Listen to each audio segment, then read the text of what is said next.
નમસ્કાર.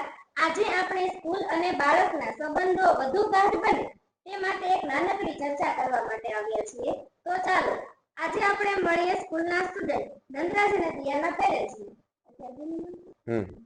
શ્રી, મારે તમને થોડા સવાલ પૂછવા છે જેના થકી અમને બાળકના વધુ વિકાસ કરવામાં માર્ગદર્શન મળી શકે. મારો ફર્સ્ટ ક્વેશ્ચન એવો છે કે ફોસ્ટર કિડ્સ સ્કૂલમાં આપના બાળકના એડમિશનના નિર્ણય લીધા બાદ તમે સ્કૂલથી કેટલા સંતુષ્ટ છો? પૂરેપૂરા સંતુષ્ટ છીએ. સ્કૂલ તરફથી કરાવવામાં આવતી એક્ટિવિટી બાબતે તમારું શું મંતવ્ય છે? ઘણો બધો મારા બાળકની અંદર ફેરફાર જોવા મળ્યો છે. પહેલા જ્યાં એના ઘરે ને ઘરે રહેતો હતો, સિવાય પછી આપણી સ્કૂલમાં આવ્યો પછી ઘણો બધો ફેરફાર જોવા મળ્યો છે. ઘણી બધી પ્રોગ્રેસ છે બાળકમાં. સ્કૂલ તરફથી થતી એક્ટિવિટી થકી તમારા બાળકમાં તમે કઈ પ્રોગ્રેસ જુઓ છો?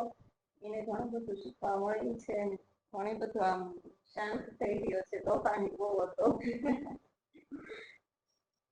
સ્કૂલ સ્ટાફ અને મેનેજમેન્ટ ટીમના વર્તન અને બાળકો પ્રત્યેની સજાગતા વિશે તમે સ્કૂલને 10 માંથી કેટલા માર્ક્સ આપશો?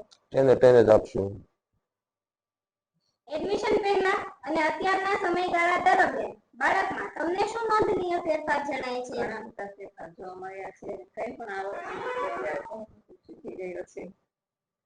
ફોસ્ટર કિડ્સ ટીમ સદાય દરેક બાળકને સમાન ન્યાય આપવામાં અને આગળ વધારવામાં માને છે. તો શું તમે આ વાત સાથે સહેમત છો? રાઈટ, આ વાત સાથે સહેમત જ છીએ.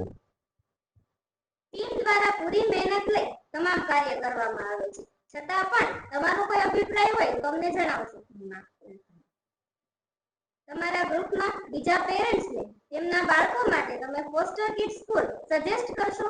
100% સજેસ્ટ કરશું. કારણ કે ઘણો બધો ફેરફાર લાગે છે એમને બાળકમાં. અને પ્રોગ્રેસ પણ ઘણી બધી થઈ છે એ પછી. બરાબર, આ ઉંમરમાં આટલી બધી પ્રોગ્રેસ થવી એ બહુ સારી વાત છે. બરાબર, એટલે તમારું સ્ટાફનું અને કામકાજ બધું સારું છે. તો મિત્રો, એડમિશન ઓપન છે. આપના બાળક સાથે એકવાર અવશ્ય મુલાકાત લેવા પધારો એવું અમારું આમંત્રણ છે.